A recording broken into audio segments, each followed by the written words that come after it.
மாயா ஒரு புத்திசாலி 8 வயது சிறுமி. புதிர்களை தீர்ப்பதில் மிகவும் ஆர்வமாக இருந்தாள்.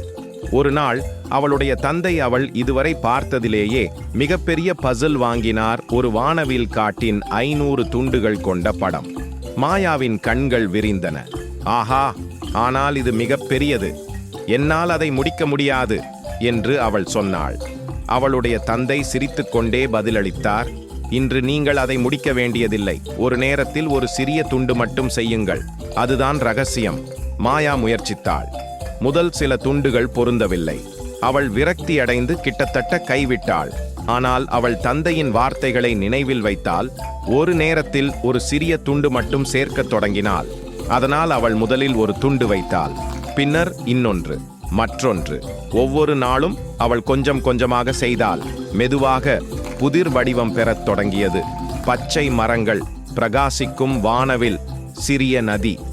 ஒரு வாரத்திற்கு பிறகு மாயா இறுதியாக கடைசி துண்டை வைத்தாள். அவள் மகிழ்ச்சியுடன் துள்ளி குதித்தாள். நான் அதை செய்தேன், நான் உண்மையில் அதை செய்தேன்.